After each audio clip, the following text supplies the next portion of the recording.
Chapter 1. The Girl with a Future. On the 1st of July, 1961, a baby girl was born at her family home in Sandringham, Norfolk. Her parents, Francis and Johnny Spencer, couldn't decide what to call her at first. They had 2 daughters already, and this time they really wanted a boy. Finally, they called her Diana. They didn't know that in the future the name Diana Spencer would be famous all over the world. They could not guess how popular she would be in her short but full life. The Spencers are a very old English family. They became rich a long time ago as sheep farmers, and the family goes back to King Charles II and King James II of England. They have been friends and helpers of the royal family for hundreds of years.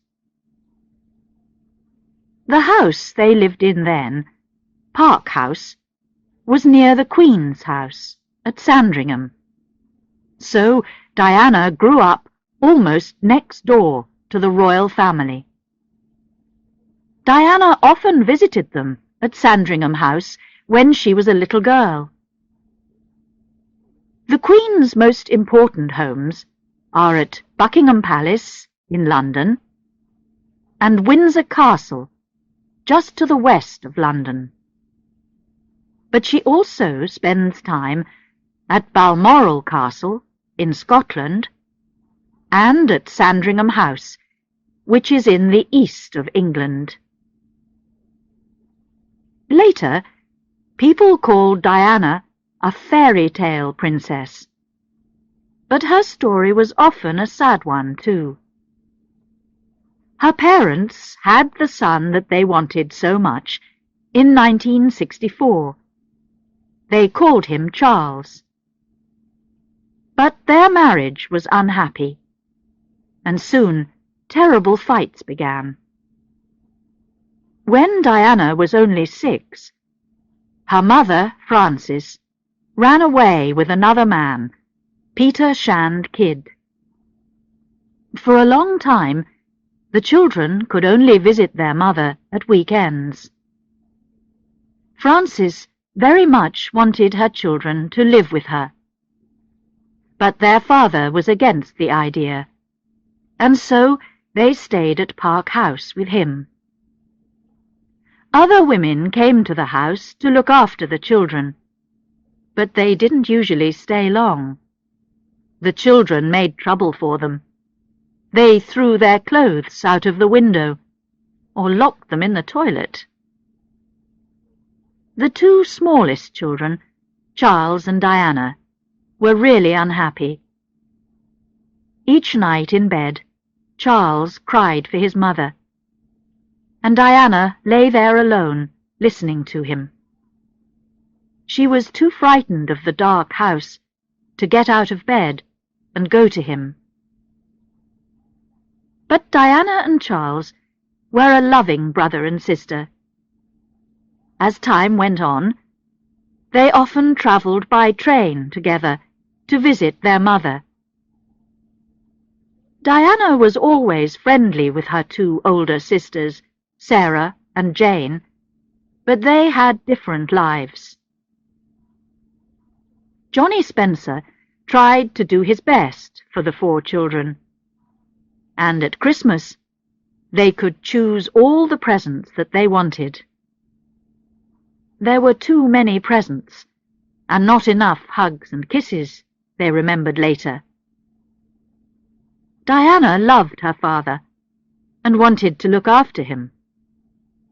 She liked to help in the house, too, and to look after her animals. She had a cat, Marmalade, and a dog called Jill. Like a lot of English girls, Diana learned to ride a horse. But after she broke her arm in an accident, she was frightened and didn't want to ride again. Like the children in many rich or old families in England, the Spencer children went away to school. Diana went to Riddlesworth Hall School in 1970, when she was only 7. She lived there during the term and came home in the holidays. In 1974, she went on to her mother's old school, West Heath School in Kent, which was on the other side of London from Norfolk. Her sisters, Sarah and Jane, were also students there. By then, her mother wasn't living in London, but in Scotland. She and her husband Peter had a large farm on an island. It was a wild and beautiful place, and Diana had some lovely holidays there.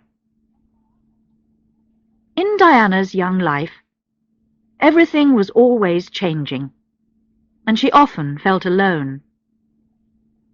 She was very sad when her grandmother, her father's mother, died in 1972. Her grandmother was a very kind woman. She looked after Diana a lot when her parents separated. Things changed even more in 1975, when her grandfather died too, and the Spencer family moved into the old family home at Althorp in Northamptonshire. Diana's father was now Earl Spencer. Diana became Lady Diana Spencer, and her brother Charles a Viscount. Later, he too became an Earl. Until then, Park House in Sandringham was the only home that Diana knew. She didn't like going to Sandringham House to visit the royal family much. She felt strange in the royal house. But she loved Park House, with its friendly rooms and its big garden.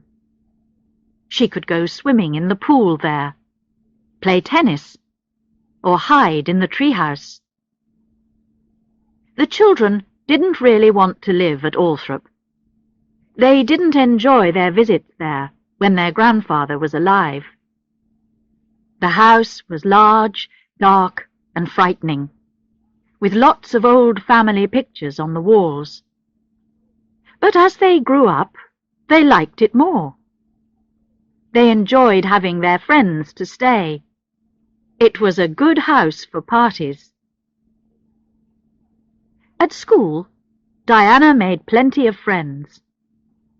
She was a good student, not especially clever, but she enjoyed her lessons. She liked English and painting, but she was best at dancing and swimming. It was soon clear that she would never go to university, but she was helpful and kind. She even won a cup for helpfulness.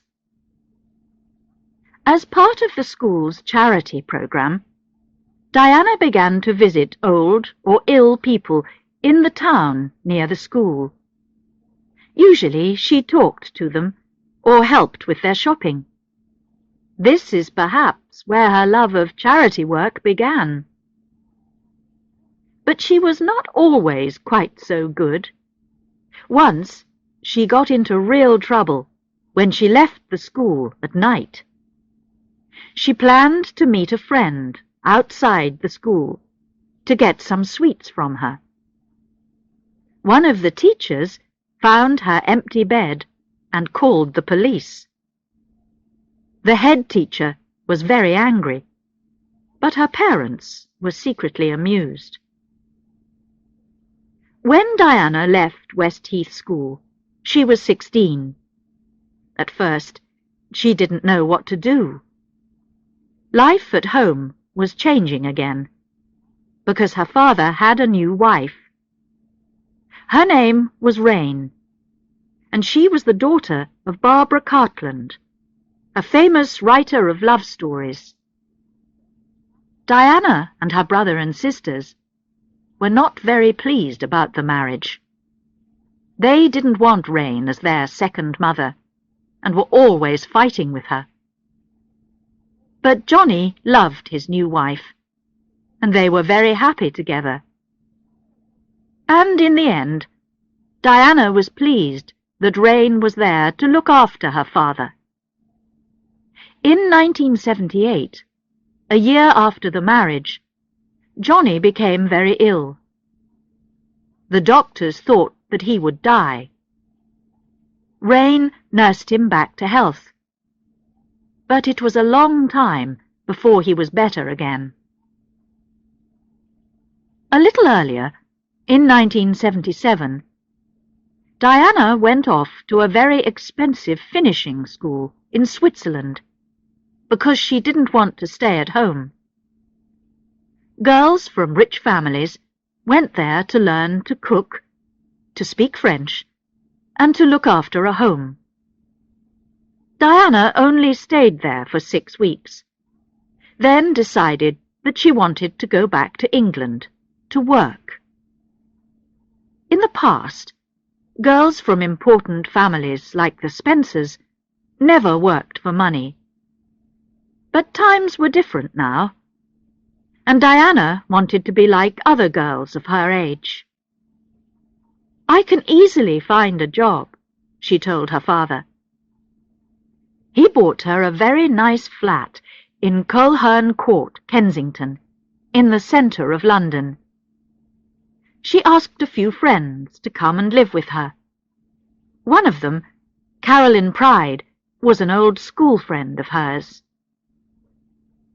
This was the beginning of a really happy time for Diana. She was young and pretty.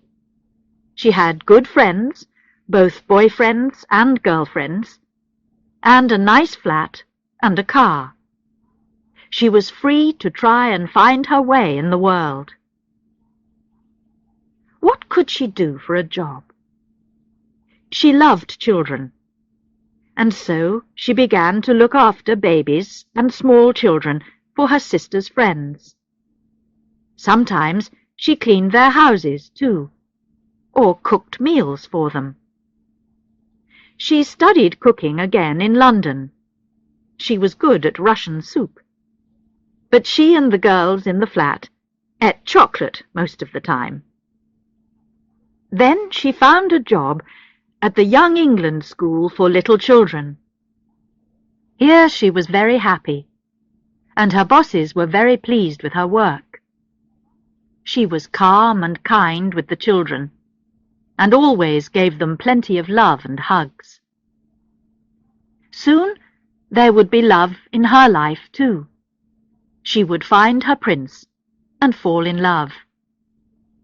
She would become the new Princess of Wales. She didn't know this, of course, but she did feel that she was getting ready for something special. Diana went to parties, and she had a lot of friends.